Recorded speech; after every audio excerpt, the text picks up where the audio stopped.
Bueno, los saludo nuevamente, muchas gracias por su presencia. Hoy sabemos que es un día difícil en términos de poder venir. Está el paro nacional y mucha gente que, inclusive de otras localidades, que estaba con ganas de poder participar, nos avisaron que se estaba poniendo complicado como para poder viajar, así que bueno, es un día donde si bien la universidad está de acuerdo y participa de las actividades del paro nacional y justamente de las luchas por la ampliación de los derechos de los trabajadores, entendemos que esto también es un acto de militancia y entendemos que era una instancia que ya estaba pautada y que el paro de alguna forma, por llamarlo así, cayó dentro de lo que eran las jornadas. Pero desde aquí nuestro abrazo y nuestra solidaridad con todos los trabajadores. Bueno, segundo día de las primeras jornadas de Memoria, Verdad y Justicia, la construcción social de las derechas represivas. Repasando un poco lo que sucedió ayer, para aquellos que no vinieron, creo que lo interesante del día de ayer, más allá de los disertantes y de los participantes, creo que lo interesante fue un poco lo ecléctico, un poco de ver esta construcción de las derechas, estos conservadurismos y neoconservadurismos, en función de que se trabajó y se habló de distintos momentos de la historia argentina. Básicamente pudimos abrir y tuvimos las palabras de Héctor Agustín Tosco, el hijo de Agustín Tosco, un poco recordando y rememorando lo que fue la lucha de su padre en las décadas de los 60 y los 70. Pero por otro lado, también nos encontramos con la actualidad concreta, cortante, estigmatizante de lo que está sucediendo en Jujuy, en la figura de Milagro Sala, justamente con todo el conjunto de personas que está en distintas partes del país, que están peleando y militando por la liberación de Milagro. Y bueno, qué decir de Marcelo Balco, con toda la exposición que hizo, básicamente con finales del siglo XIX, principios del siglo XX, con respecto a los pueblos originarios y con respecto a lo que fue la apropiación originaria de muchos sectores de la derecha, de muchos sectores oligárquicos, por llamarlos de alguna forma, que se apropiaron de tierras originarias y en la forma en que lo hicieron. Y sobre todo el trato que tuvieron estos originarios a la hora de ser integrados a la nación. Hoy es un día, si se quiere, más económico, ¿sí? Hoy tenemos dos economistas. En un ratito lo voy a presentar a Mariano Sarabia. Después hay una serie de películas y al final está Andrés Aciaín, que es docente de la casa de la Universidad Popular de Escobar. No sé si ayer lo hice. Paso el chivo con respecto al lugar donde estamos nosotros ahora, el Centro Cultural Agustín Tosco. Estamos ahí en la calle Perón, al 1200, al lado de la Escuela de Oficios, así que cuando quieran acercarse a participar de las actividades o a plantear actividades que a lo mejor tengan ganas de poder desarrollar en el Centro Cultural tiene las puertas abiertas para todos ustedes. Y nuevamente agradecerles la presencia. Sé que siempre, si bien es un acto militante, sé que uno después de trabajar o después de un día de paro y militancia es difícil venir a estos eventos.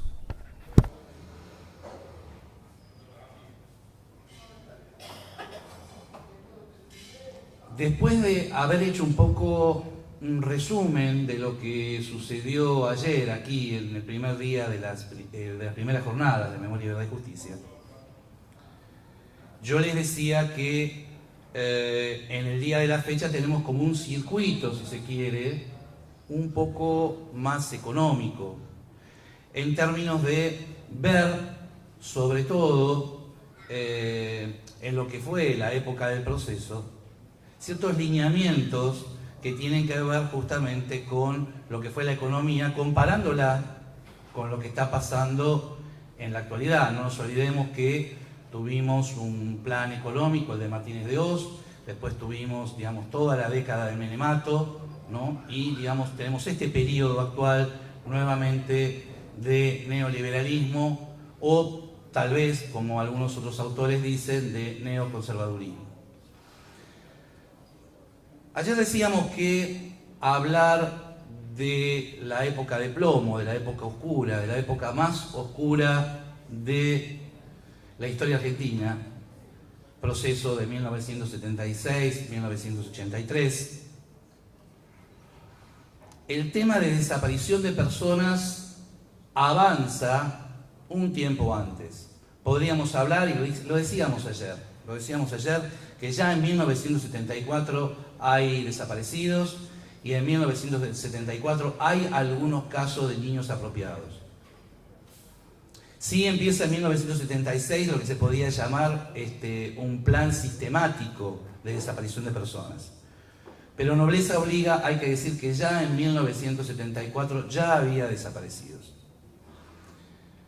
También decíamos ayer que la mayoría de los desaparecidos, en contra de lo que dice muchas veces la teoría de los dos demonios o que esto fue una guerra, la mayoría de los desaparecidos, y estamos hablando de cercanía hasta el 70%, eran todos trabajadores de los espacios gremiales más combativos.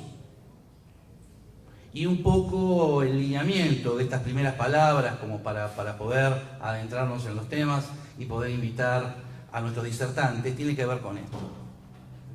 Entonces decíamos que para que esto ocurriera, esto era algo que decíamos ayer en la presentación, tiene que haber consensos sociales para que se pueda dar. Y habíamos hablado de lo que había pasado en Auschwitz, o sea, lo que había pasado en la Alemania nazi, que no hubiese podido haber sucedido si no había consensos. Lo mismo ocurrió aquí en la Argentina. Hubo grupos concentrados, hubo grupos no concentrados, hubo gente común que estaba de acuerdo con el golpe de Estado. Yo siempre cuento que cuando fue el golpe de Estado en 1976, los días previos, 2 o 3 días antes, yo había ido al centro con mi padre es un trabajador, habíamos ido a cobrar la quincena. Me acuerdo que mi padre me permitía poder tomar Coca-Cola con un culito de cerveza, y para mí eso era el premio de acompañarlo. Y me acuerdo que estábamos en la 9 de julio justamente en un bar, comiendo una picada, y pasaron aviones rasantes muy, muy cerca del obelisco, y la gente se paraba y aplaudía. O sea, la gente se paraba y aplaudía. Entonces, algo pasaba, había como cierto consenso, había habido todo un proceso de conformación de una mentalidad y de un consenso para que el golpe se diera. Y que no había otro camino más que el golpe militar.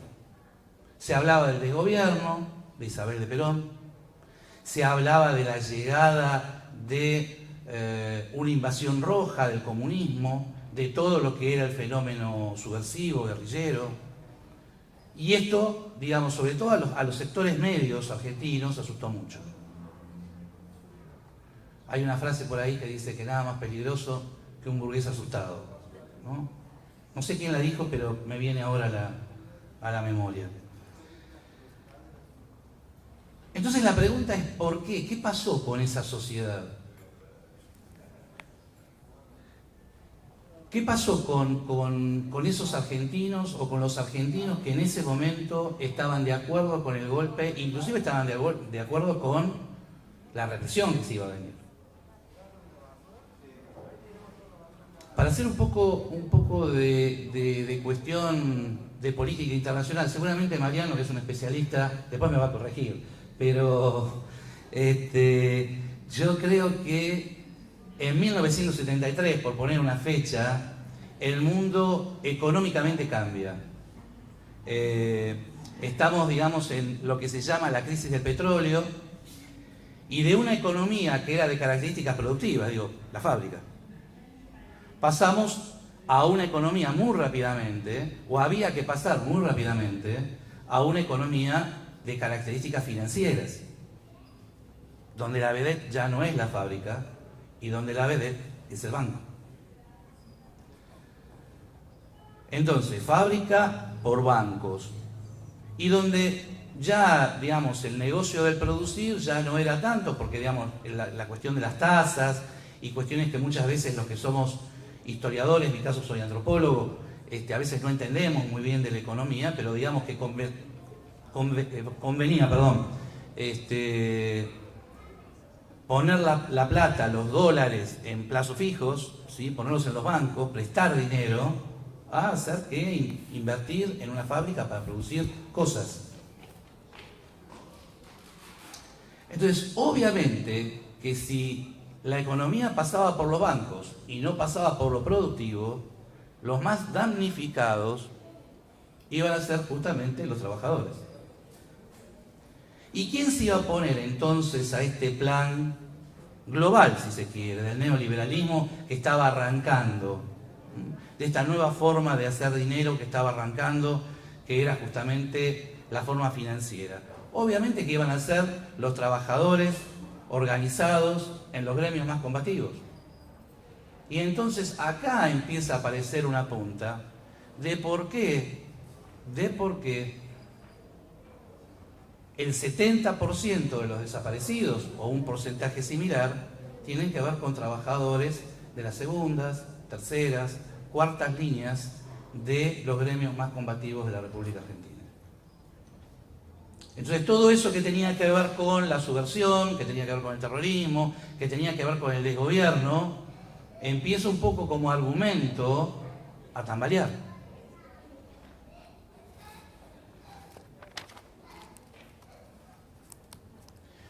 Igualmente, digamos que el cambio no se da en el gobierno militar. Seguramente los que son más grandes, o los que son más memoriosos, o los que están justamente en desarrollos de teoría historiográfica, se acordarán de lo que fue el Rodillazo, ¿no? Rodillazo que tuvo que ver con, si se quiere, el trabajo sucio de lo que venía después en la época de Martínez de Oz. Ya ahí hubo un golpe terrible para la economía.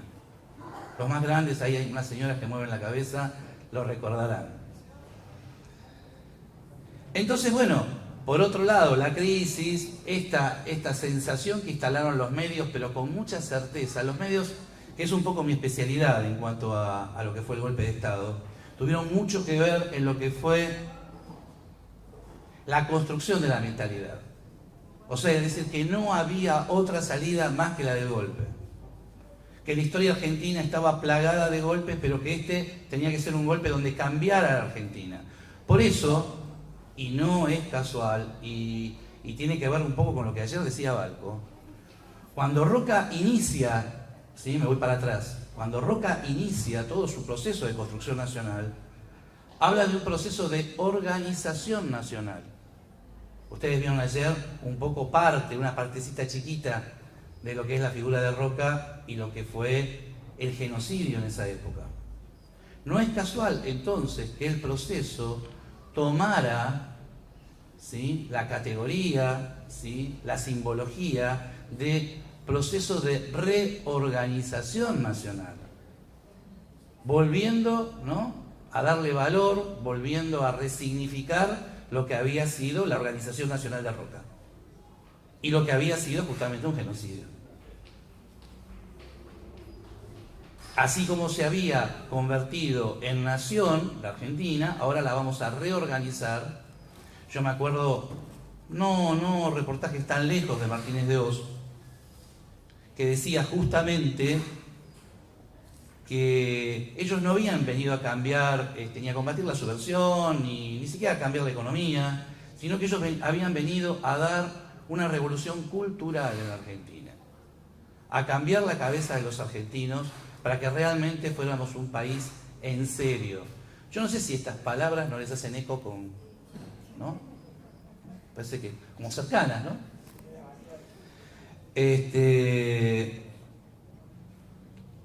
Entonces, bueno, los medios hablan de desgobierno, los medios hablan de los brotes guerrilleros, de la subversión apátrida. Pero nobleza obliga, hay que decir que el decreto de aniquilamiento de la subversión se firma en 1975 en un gobierno democrático y lo firman figuras que algunas relativamente cercanas, ¿no? Está, bueno, Isabel Perón obviamente era el gobierno de ella, pero estaba Luder, Rucauf, Cafiero. Firmaron el decreto, primero el 261/75, que hablaba específicamente del operativo Independencia. O sea, se circunscribía a lo que estaba sucediendo en Tucumán. Pero después, el 2770/75, el 2771/75 y el 2772/75 amplía a todo el territorio nacional la aniquilación de la subversión.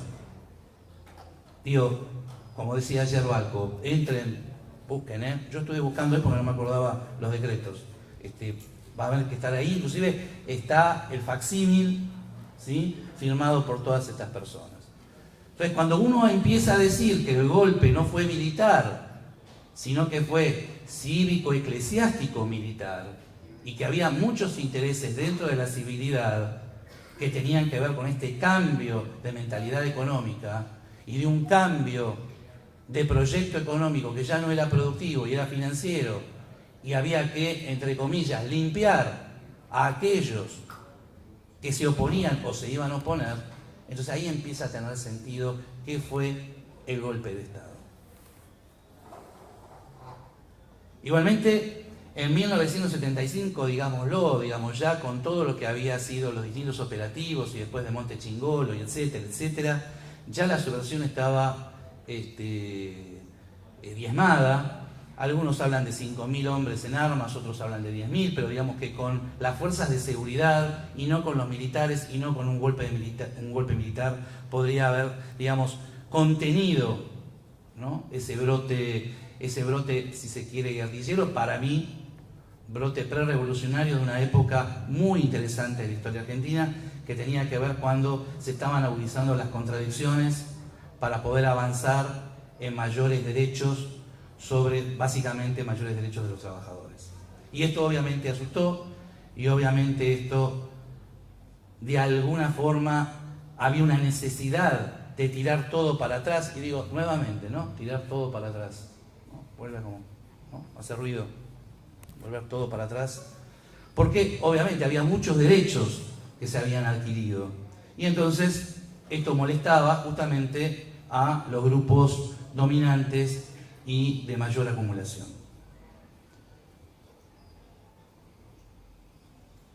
Hoy les decía entonces, va a ser un día de 2 economistas de fuste, 2 economistas de lujo. Anda bien, así te aplauden. Ya, vení, Mariano, vení. Mariano, por favor. Mariano Sarabia.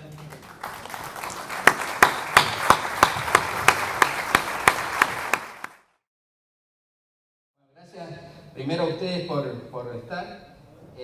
Gracias a Rafa y a Sacha Kunzabo por la invitación. La verdad que siempre es maravilloso que se creen nuevas universidades o nuevas escuelas o lugares de formación. Así que esta fundación de la Universidad Popular de Escobar es un canto de esperanza en momentos de tanta oscuridad.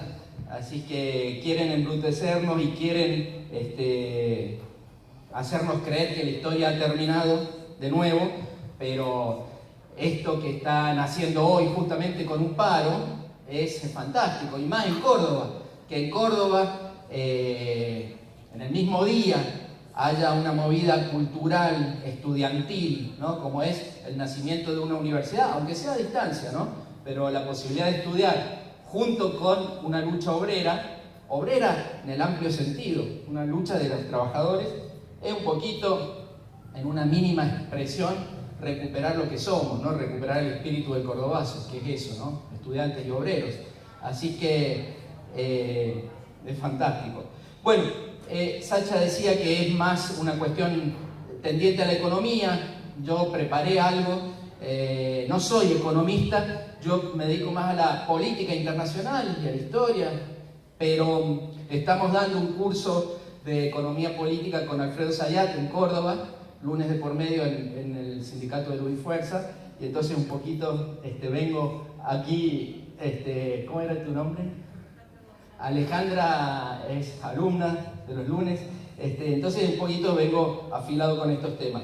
Perdonen si repito algo de lo de ayer, pero me parece importante hacer un repaso rápido, aunque sea histórico, para profundizar un poquito algunas de las cosas que decía Sacha recién, de por qué se dio el golpe del 76 y por qué fue necesario para esta clase dominante argentina, una clase parasitaria, una clase rentística, una clase verdaderamente zángana, ¿no? De la cual el mejor exponente es Mauricio Macri, que tiene la caradurez de decir que hay que trabajar sábado y domingo, cuando realmente él forma parte. No es una cuestión personal. Me parece que uno de los errores que cometemos siempre es personalizar mucho, ¿no? Hay que decir, Mauricio Macri es lo que representa, no es él.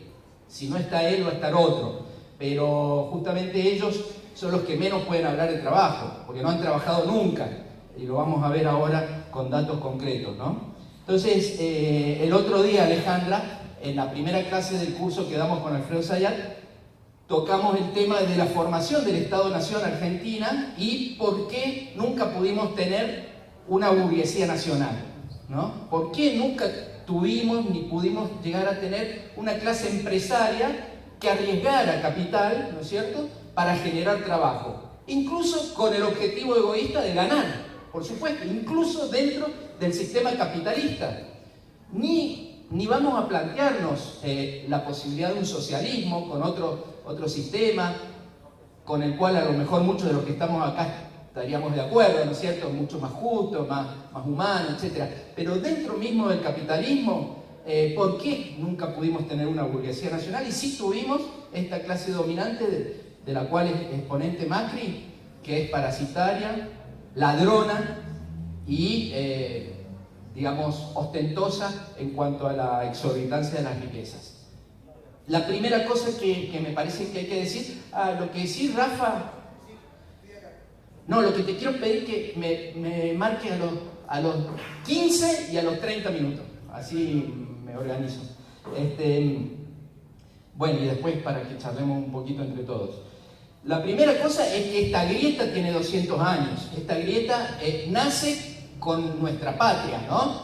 Con distintos, y la grieta no es otra cosa que distintos proyectos de país, distintas formas de ver la vida, el mundo y la patria, ¿no? Y creo que, digamos, siguiendo un poquito el análisis que hacía yo recién, de que a lo mejor dentro del capitalismo podría haber una amalgama que quisiera de puente en esta grieta.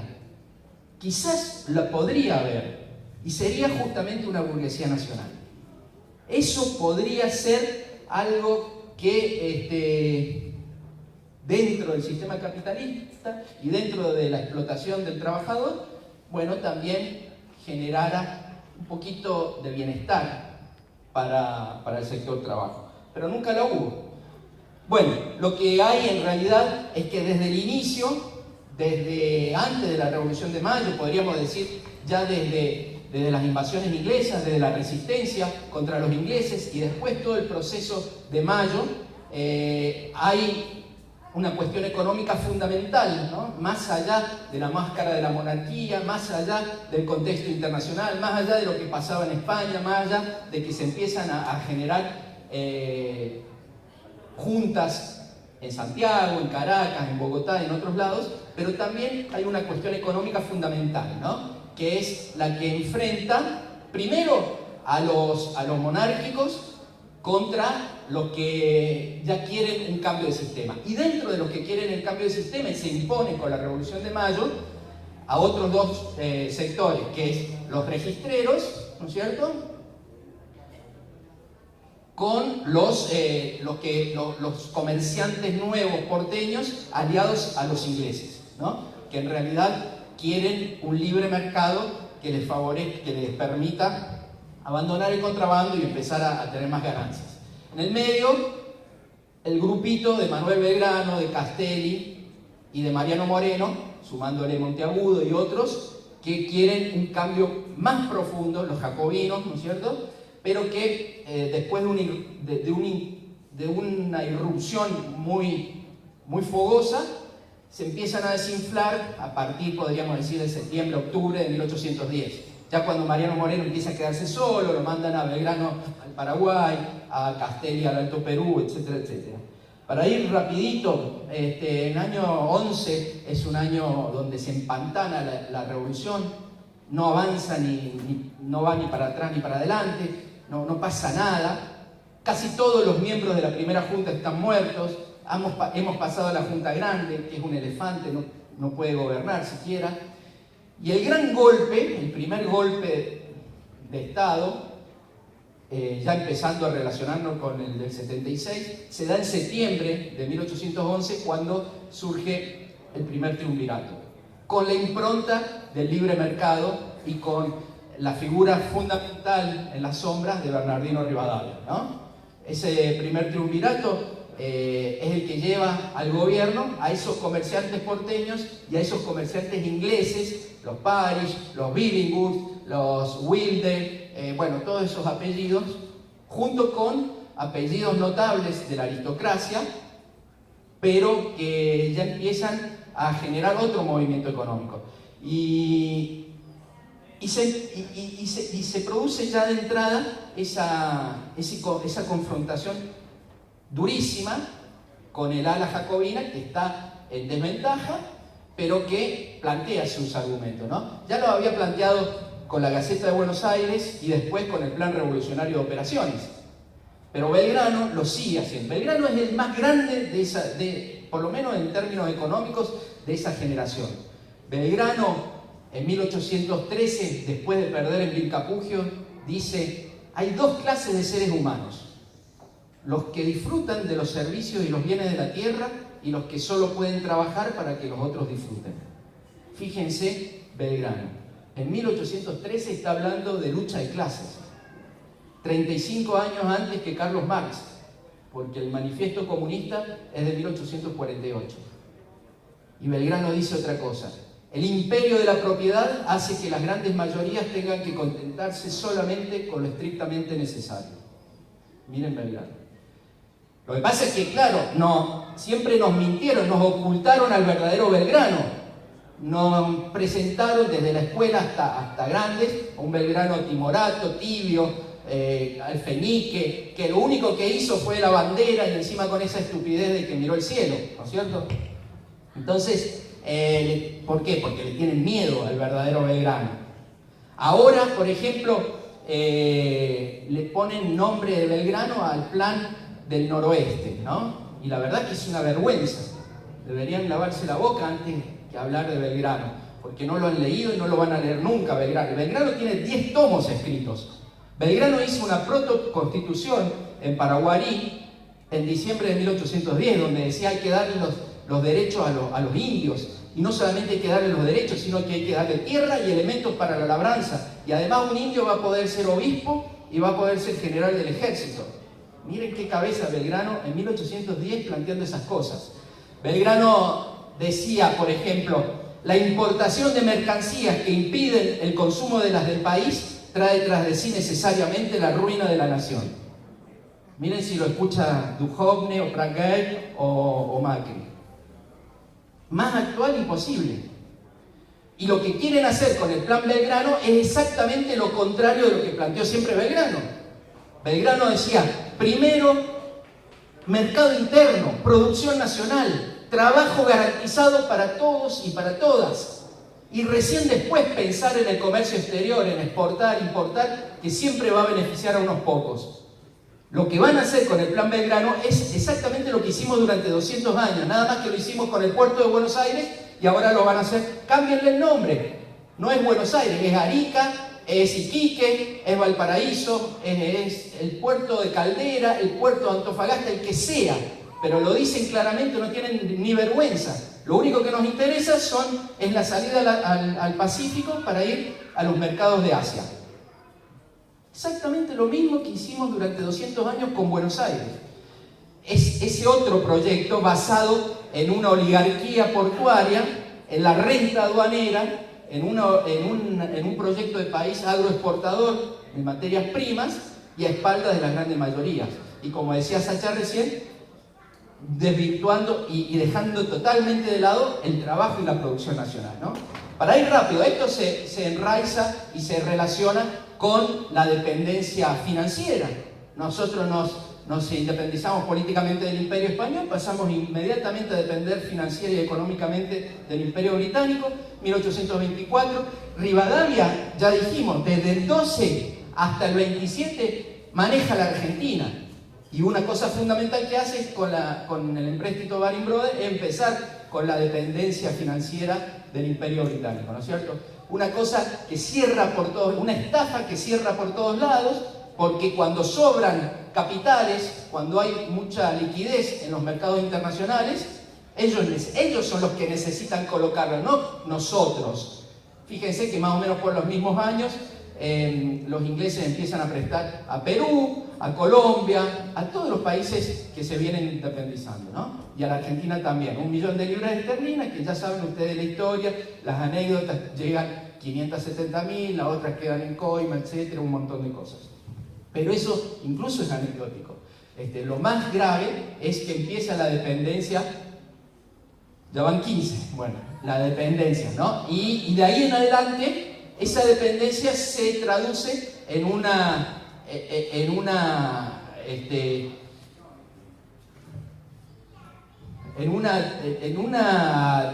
dependencia total desde lo político, ¿no? Para la Argentina. Fíjense que después del 27, cuando entregamos lo que se había ganado en la guerra de Brasil, termina en el 28 declarando el default Dorrego. Y ese default va a seguir hasta el año 57. ¿Quién irrumpe en el 57? Vamos rápido, porque si no, no vamos a llegar a contar todo lo que quería contar. Pero en el 45, las invasiones de los ingleses y los franceses es también por el libre mercado, vuelto obligado. Lo mismo hacen España haciéndole una guerra a Perú y Chile por el guano, más o menos por la misma época, mitad del siglo XIX. Lo mismo hace Inglaterra, España y Francia invadiendo México para sacarlo a Benito Juárez, y siempre con la ayuda de los liberales, tanto en México como en Argentina, como en Chile, en Perú, etc. Esas son guerras, digamos, ataques imperialistas de mitad del siglo XIX que a lo mejor ni siquiera las hemos estudiado mucho, y siempre por el libre mercado, ¿no? La libre navegación de los ríos interiores, etcétera, etcétera. Ya para los 50 irrumpe en escena otro gran perverso de la historia argentina, que es Bartolomé Mitre. Bartolomé Mitre es el Macri del siglo XIX y también es el Videla del siglo XIX. Después de Pavón, entre el 61 y el 68, en esos 7 años, Mitre extermina 30.000 gauchos. Es una verdadera guerra contra las provincias, contra las montoneras, contra el pueblo. Y ahí también podemos hacer los paralelismos que hacía Sacha. 7 años, 30.000. Qué casualidad, ¿no? Y ahí empieza el proceso de organización nacional que termina en la década del 80, ¿no? Las palabras, qué importantes que son. Y realmente es una guerra de policía, una guerra de exterminio, donde además hay brutalidad extrema. Sarmiento, cuando lo matan al Chacho, dice: lo aplaudo no solo por haber matado al Chacho, sino principalmente por la forma en que lo mataron. Porque si no le cortaban la cabeza y no la exponían en la plaza de Olta, la chusma no se hubiera aplacado en 6 meses. La chusma somos nosotros. La chusma somos todos los que hemos hecho paro hoy, los choripaneros, etcétera, etcétera. No cambia nada de Sarmiento hasta Macri. Bueno, eso tenía que terminar en una guerra de exterminio como la guerra de la Triple Alianza, también por motivos económicos, también por motivos financieros. Paraguay es el único rinconcito de la patria grande donde se materializan, donde se cristalizan los postulados de Moreno, de Belgrano, de San Martín, de Artigas, ¿no? Un proceso de crecimiento con equidad. En 1864 Paraguay tiene flota mercante, siderurgia, producen acero, tienen telégrafo, tienen universidades, tienen caminos. ¿Saben qué no tiene Paraguay en 1864? No tiene analfabetos, no tiene mendigos.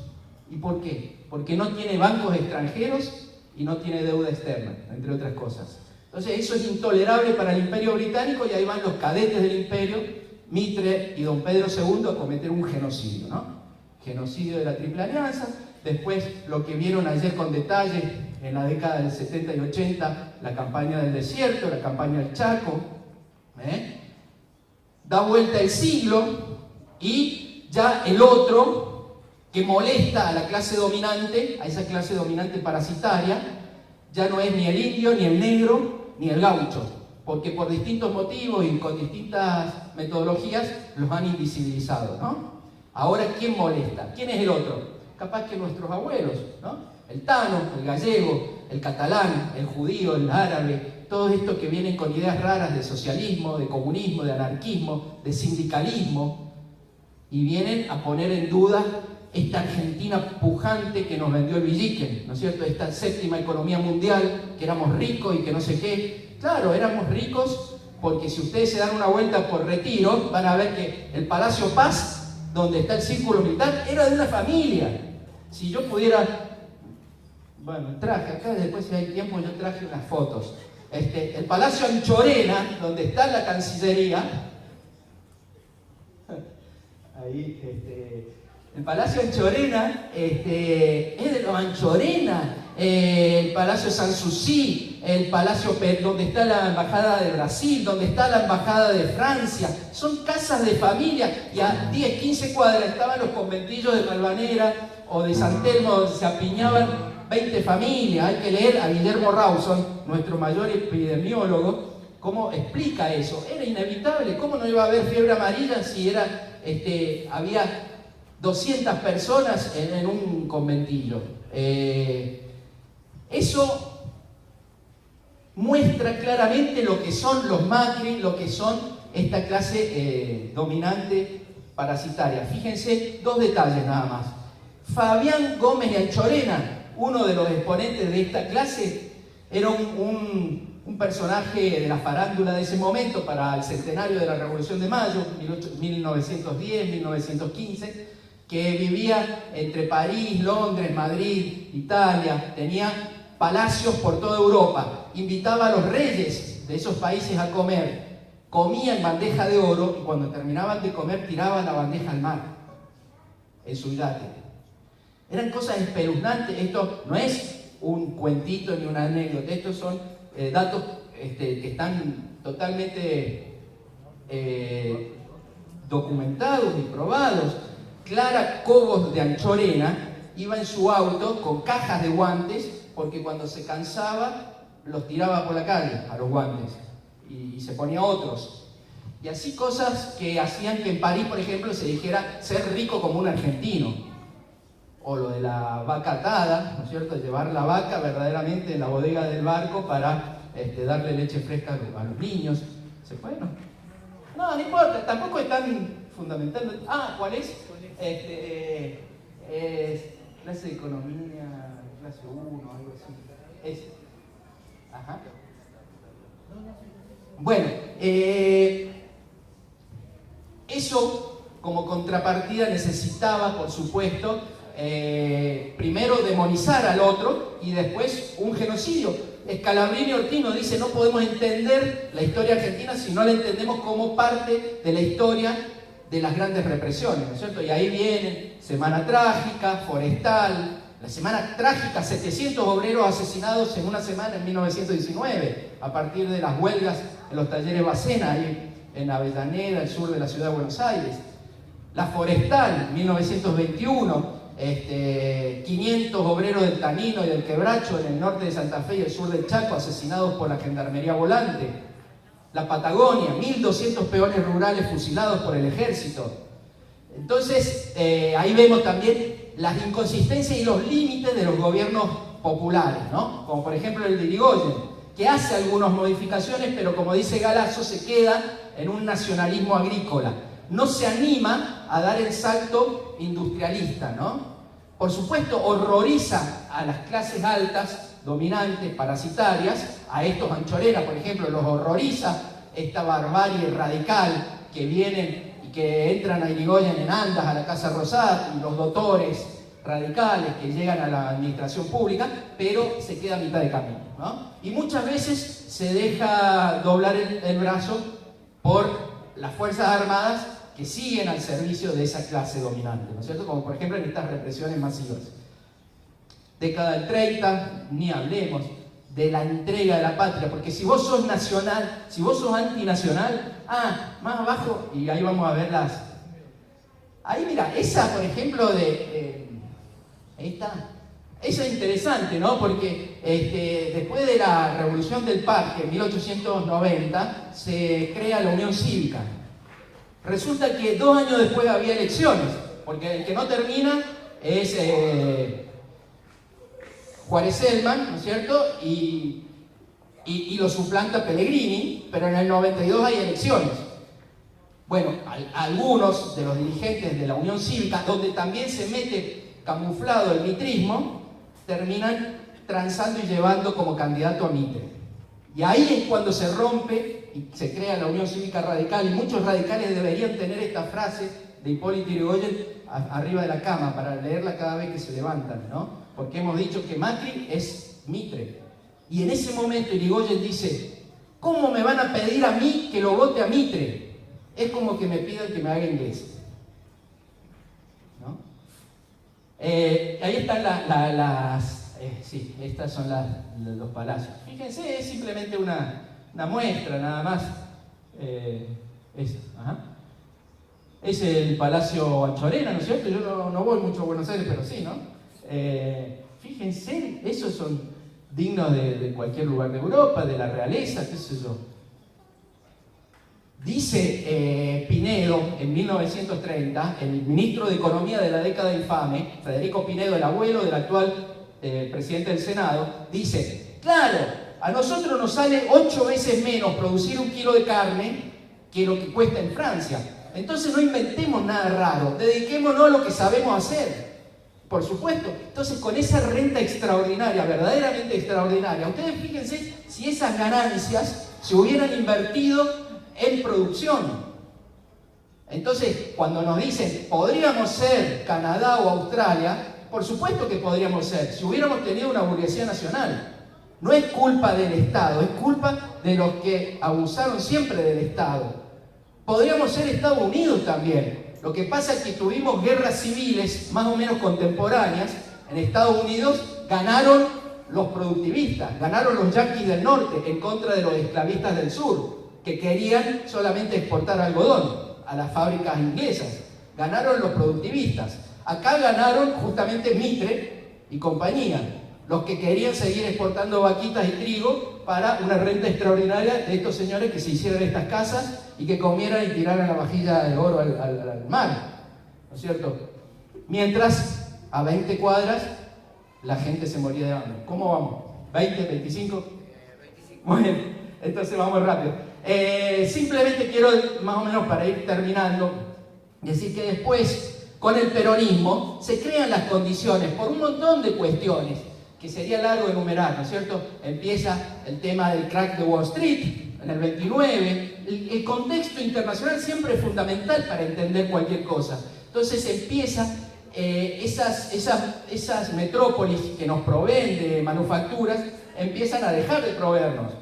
Y también en algún momento compran menos. Por eso el pacto Roca-Runciman, ¿no? Cuando en el 33 el vicepresidente de la Argentina dice: Argentina es la perla más preciada del imperio. Y la creación del Banco Central de la República Argentina con Pinedo y Otto Niemeyer, que dice, Otto Niemeyer era el presidente del Banco de Inglaterra, y dice otra frase que deberíamos poner en la mesita de luz. Dice: dejemos que los argentinos elijan presidentes, total, nosotros nos quedaremos con el comercio en el Río de la Plata.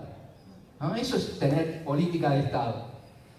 Entonces, por distintos motivos empieza a hacer agua ese sistema, sobre todo ya cuando irrumpe la Segunda Guerra Mundial, y hay una sustitución de importaciones casi obligada, incluso antes del peronismo, y hay una nueva inmigración que ya no es de los que vienen del otro lado del Atlántico, sino de nosotros, los cabecitas negras que vamos del interior a Buenos Aires.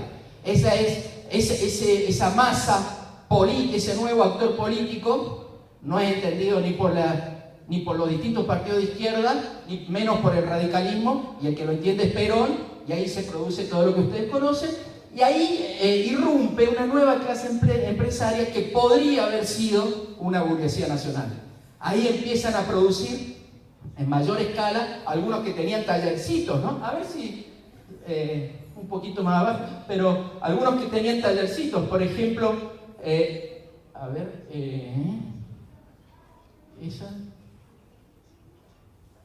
más abajo, esta, más abajo. Bueno, esas son Victorio K, más abajo, más. Ahí, por ejemplo, mira, ahí arriba está Agostino Roca, Enrique Pescarmona, ahí abajo la familia Macri, y ahí al lado Alfredo Fortabat. Esos son los tipos que empiezan a generar industria. Y fíjense, ya no son los apellidos, ya no son ni los Pinedo, ni los Anchorena, ni los Lacroce, no son los aristócratas, son tanos, son Bulgeroni, son Macri, son Soldati, son tanos brutos, laburantes, que generan una nueva expectativa.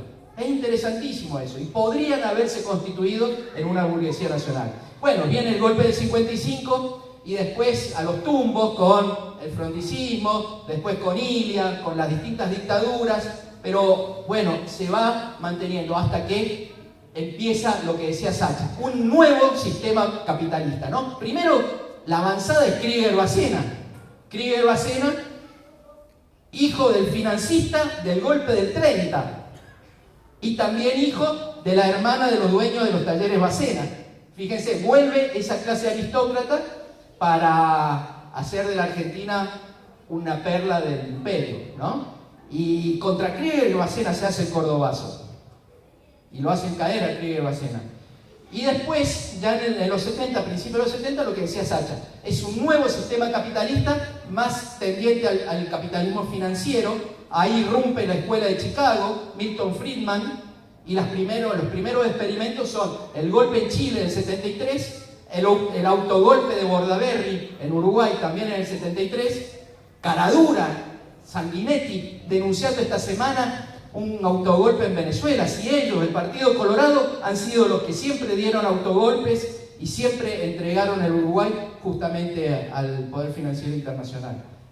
Fueron los que empezaron la guerra de la Triple Alianza, derrocando al presidente blanco Berro en 1864. A partir de ahí se mete Solano López, Caraduras, Julio María Sanguinetti. Bueno, entonces con los golpes del 73, después el golpe del 75, ya se ve con el peronismo, aparte de las represiones, también se ve lo económico, de Bergerbar, ¿no es cierto?, a Celestino Rodrigo. Hay un cambio, en el medio muere Perón, pero con Perón, yo no voy a defender lo indefendible, pero desde lo económico hay un intento de soberanía económica. No se pide ni un préstamo a la banca internacional, se asumen posturas claramente antiimperialistas con el grupo de los no alineados en las Naciones Unidas, con Gaddafi, con todos los africanos, con Cuba, con un montón de alianzas internacionales. Las exportaciones están total y absolutamente en manos del Estado. Todo eso cambia después de la muerte y ya con Celestino Rodrigo, el Rodrigazo, y mucho más con Martínez de Oz, ¿no es cierto? Por supuesto, en ese momento es necesario un genocidio y es necesario el golpe. El golpe no es contra Isabel, que ya estaba haciendo lo que ellos querían. El golpe es principalmente contra la posibilidad de unas elecciones democráticas que iban a ser 9 meses después. Eso era lo que aterrorizaba. Y el golpe también es para implementar un plan sistemático, porque había un pueblo que venía del Viborazo, que venía del Cordobazo, del Rosariazo, del Mendozazo, etcétera, etcétera, y que no iba a aceptar, como decía Sacha, este nuevo sistema basado en la bicicleta financiera, en un endeudamiento que llevó a la deuda externa de Argentina de 9.000 a 45.000 millones de dólares y contemporáneamente fuga de divisas. Porque si toda esa plata, que es exactamente lo que está pasando hoy, desde que asumió Macri nos hemos endeudado en 70.000 millones de dólares, pero si toda esa plata no se vuelca a producción, ¿a dónde se va? Y a la bicicleta financiera, a la especulación de los que la pueden tener y a la fuga al exterior.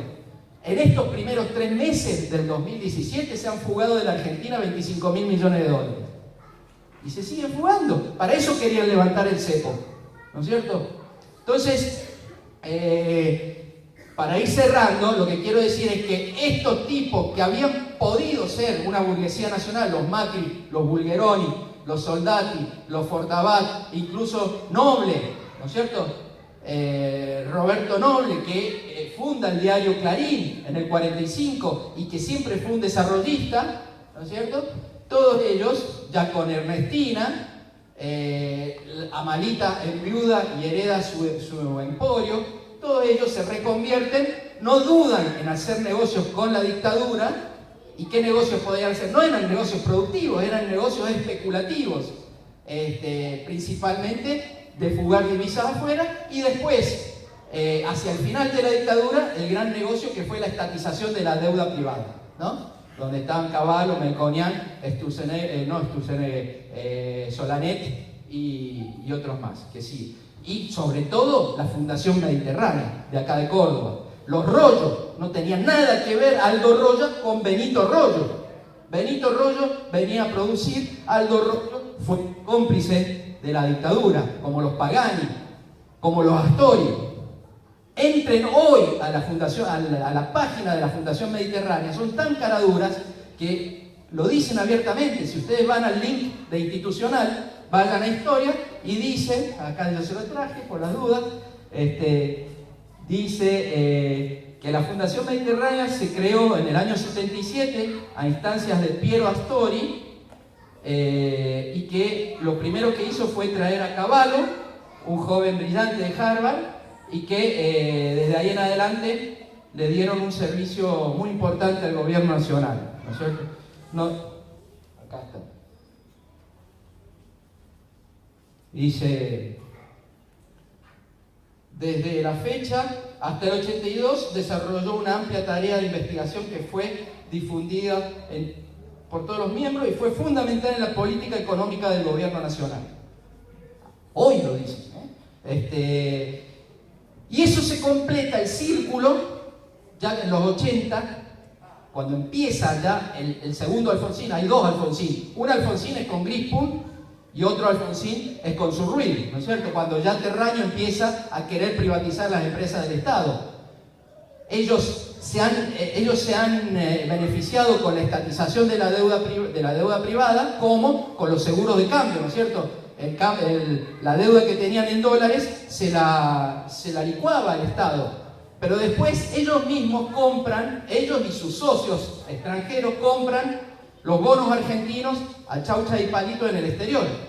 Y a fines de los 80, ya con Alfonsín y mucho más con Menem, quieren cobrar eso al 100% de su valor nominal, ¿no es cierto? Y ahí viene la capitalización, el plan Brady y la capitalización. Dice, bueno, no tienen, Argentina está fundida, no tienen cómo pagarnos, bueno, páguennos con activos, páguennos con empresas, pero no hay empresas porque la han destruido, pero todavía quedan las empresas estatales. Y ahí se quedan, estos mismos tipos se quedan con aerolíneas, con YPF, con el Correo Argentino, son los mismos. Entonces estos que tienen apellidos tanos no se diferencian en nada de los Anchorena, los Lacroce y los no sé cuánto. Son exactamente lo mismo, igual de parasitarios, igual de chupasangre del Estado. Y lo último que quería decir es que por eso se puede entender el plan económico de hoy, ¿no es cierto? No es nada nuevo ni nada distinto. Es un plan económico basado en el capitalismo financiero. El capitalismo financiero es mucho más cruel que el capitalismo productivo. Porque si nosotros estudiamos a Marx con el tema de la plusvalía y la explotación del trabajador, lo que ha pasado después, principalmente a partir de los 70 y de los 90, es que mucha gente ha quedado al margen del camino. Y para el sistema, lamentablemente, hay gente que no sirve. Literalmente no sirve. No sirve ni siquiera para ser explotada. Pero sigue molestando, porque vienen al centro a limpiarnos los vidrios, vienen con la gorra, etc.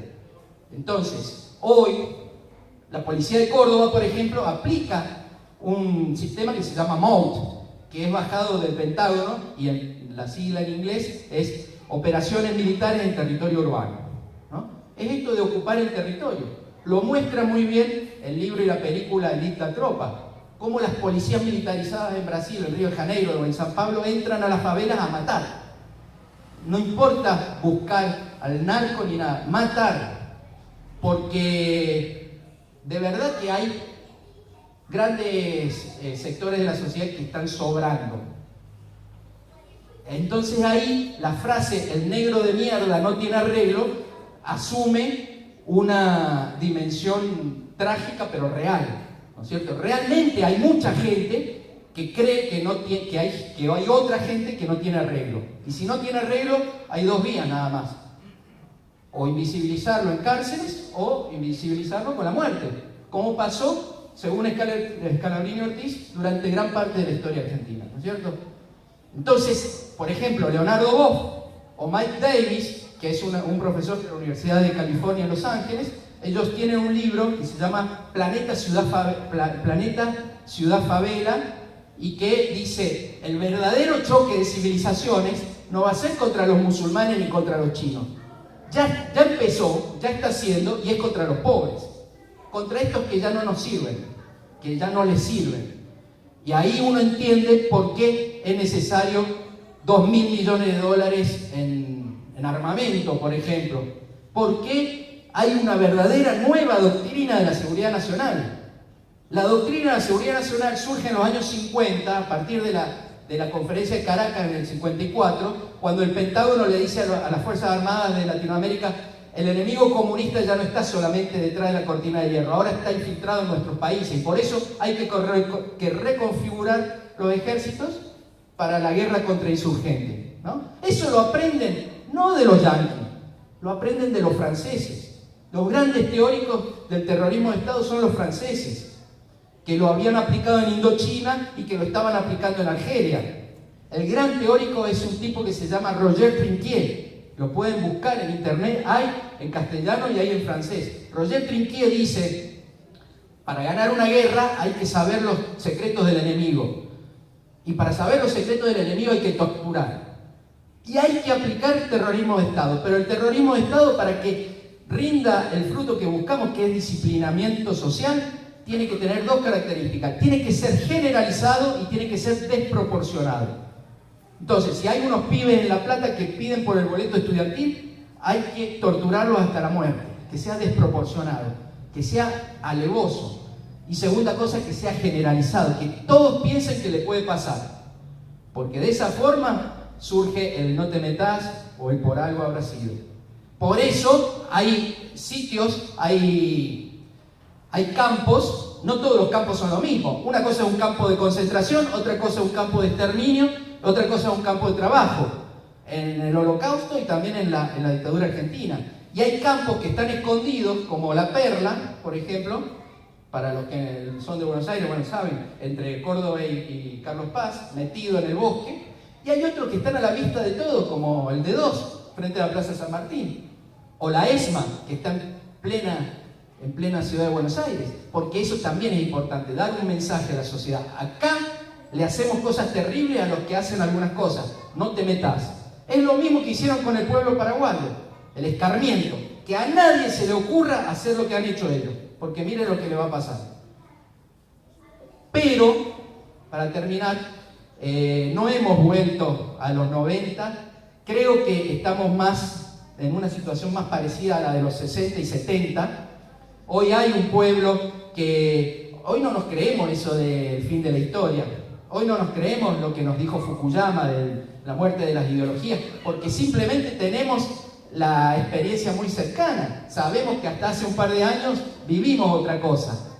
La teoría del sinceramiento de Macri es un intento de ayornar la teoría del fin de la historia. Si a vos te dicen, yo no estoy tomando decisiones políticas, yo solamente estoy sincerando una situación, te bajan una barrera y te impiden retroargumentar, digamos, te impiden cualquier discusión. Es una actitud fascista, ¿no es cierto?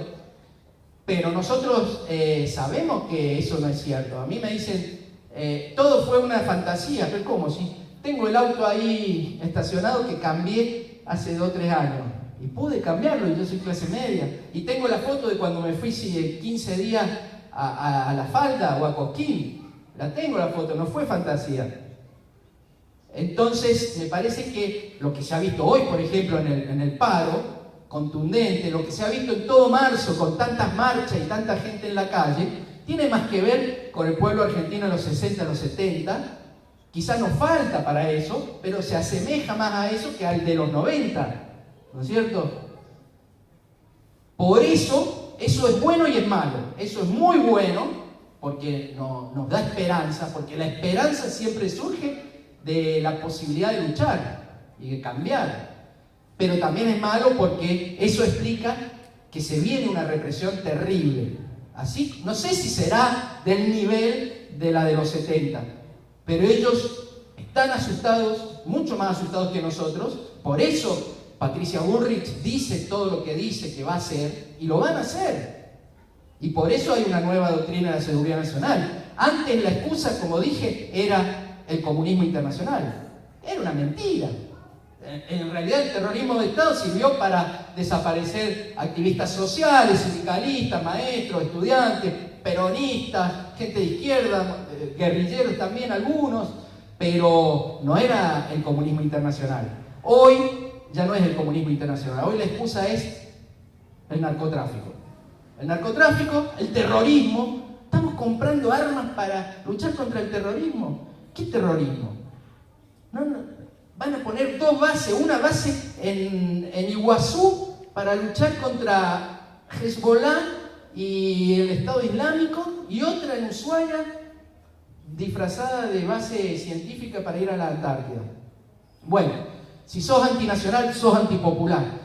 Todo lo que están haciendo perjudica y empobrece al pueblo, pero además están entregando la patria, con el endeudamiento, con la entrega de la causa Malvinas, sentando en la mesa de negociación a los kelpers, entregando la integración regional que habíamos logrado en Sudamérica y en Latinoamérica, y sería larguísimo para seguir. Pero digo, es bueno en el sentido de que somos un pueblo que está en la calle. Creo que en los 90 no hubiéramos sido todos los que somos hoy. Quizás no hubiera habido una universidad popular, y si la había, no hubiera venido a Cosquín, no hubiéramos tenido un Sacha, un Rafa y todos los compañeros que están trabajando en esto, y todos ustedes. Pero sepamos a qué nos estamos enfrentando. Tenemos que ser cada vez mejores, aspirar a la perfección, porque el enemigo es poderosísimo. Y sobre todo, hacernos cargo de la historia, hacernos cargo de Belgrano, de Moreno, de San Martín. Moreno tuvo una actuación política pública de 9 meses, porque hasta mayo de 1810 no era nadie Moreno. Belgrano sí, y San Martín también, pero Moreno no. Y en marzo de 1811 estaba en el fondo del mar, nuestro primer desaparecido. 9 meses, no podemos perder tiempo. Tenemos que salir, hacer cosas, estudiar, prepararnos y dar la batalla en el lugar que estemos. Tenemos que hacernos cargo de nuestra historia. Tenemos que hacernos cargo de los 30.000 desaparecidos. Nadie de ellos se hubiera deprimido. Hoy no tenemos derecho a deprimirnos.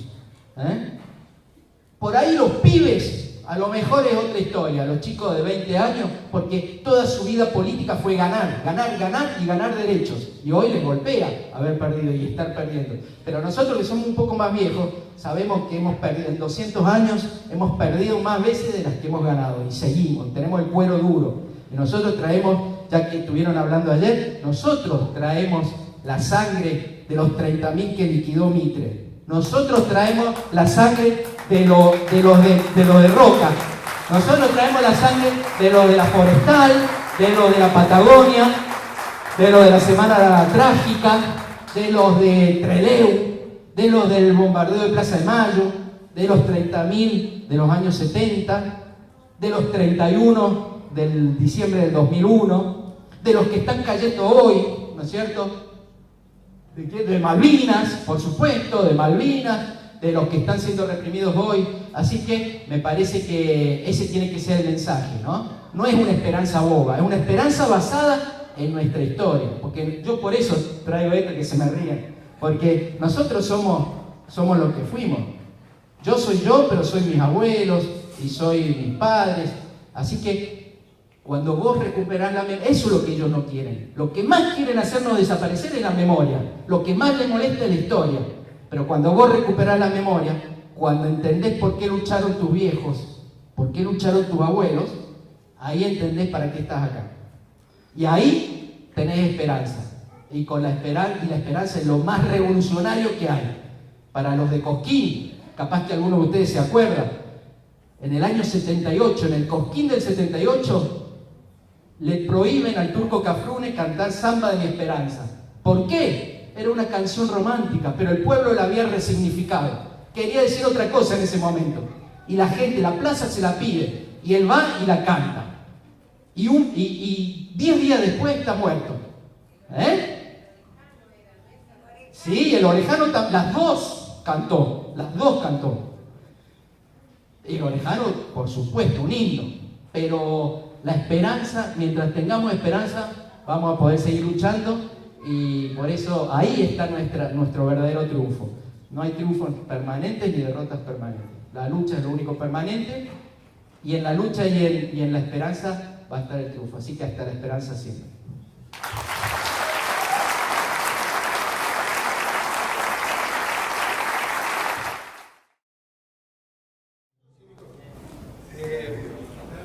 Si pensás que, bueno, cuando dijiste eso, se me vino ahí nomás el 7 de marzo, vas viendo una fecha. Si tenemos la dirigencia sindical que está en esa época, son solamente las bases que están en ebullición, y está un poco más fuera de esa época. Si es posible, eso se concrete, digamos, de la base hacia la dirigencia, o si ellos también, digamos, una encrucijada, porque como salieron corriendo de ese escenario, me parece que ahora estamos usando ¿qué es lo que pensás que puede pasar con esta dirigencia que no sabe hasta dónde ir, y me parece que no está marcando un camino fácil? Bueno, pero eso es lo importante, que hay bases que le marcan el camino, ¿no? Me parece que puede ser anecdótico si un dirigente está a la altura, o si un dirigente transige y si un dirigente se quiebra. Esa frase de Perón me parece que es muy elocuente, ¿no?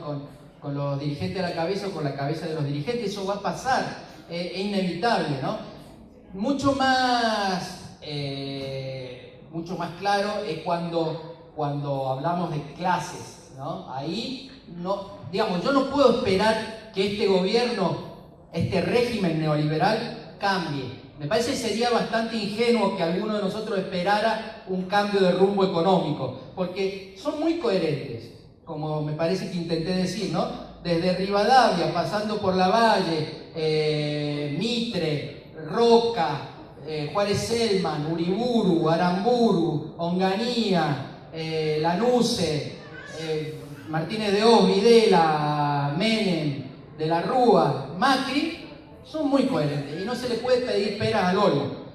En el caso del sindicalismo me parece que lo necesitamos sí o sí, ¿no? Porque no vamos a poder dar la pelea sin la clase obrera organizada. Los sectores medios que han estado en la calle en este último año y medio son importantes.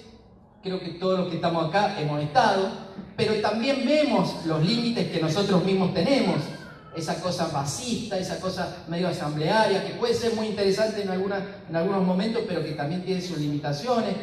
Necesitamos sí o sí la clase obrera organizada, y yo coincido con vos que en algunos casos la dirigencia no está a la altura, sobre todo en Buenos Aires, digamos, a nivel nacional. En Córdoba me parece que está mucho mejor, ¿no? No son el Che Guevara, no son Agustín Tosco, pero están mejor. De hecho, la intención de ellos, me consta, era hoy movilizar.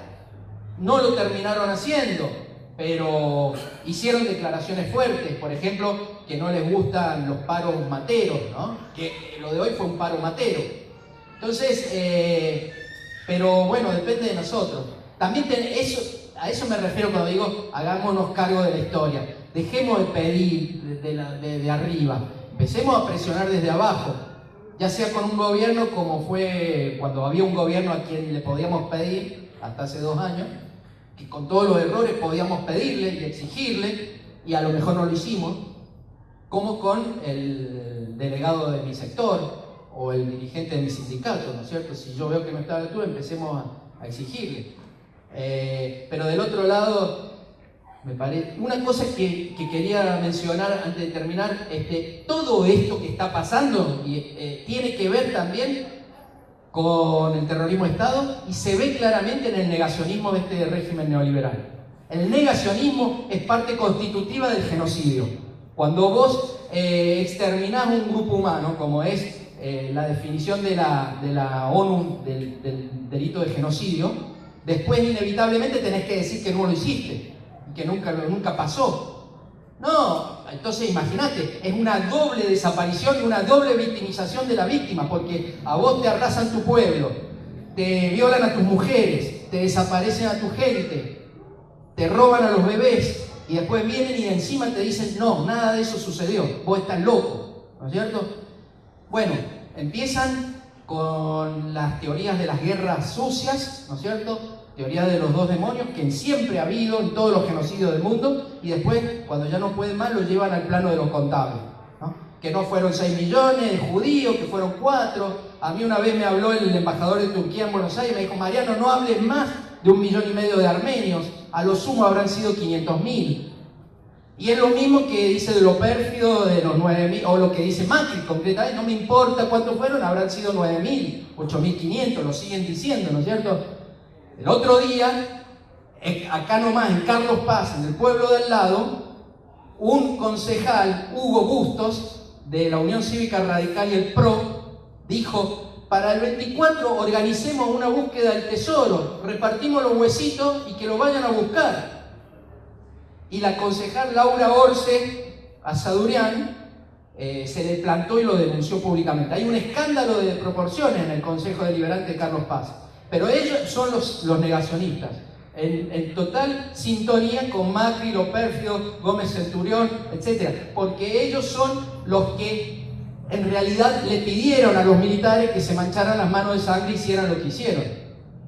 Los Martínez de hoy, los Macri, fueron los que llamaron a los Videla, no al revés. Entonces, estos tipos como Hugo Bustos, la verdad es una vergüenza que sigan estando en un órgano colegiado del Valle de Punilla, de órgano legislativo del Valle de Punilla, ¿no? Encima con una familia como la Asadurian que ha sufrido 2 genocidios. Muchos de los armenios que terminaron desaparecidos de la dictadura militar cuentan que los más viejos decían, cuando entraban a los patadones los militares decían, volvieron los turcos, volvieron los turcos. Entonces, no hay que dejar pasar nada, porque todo tiene que ver con todo.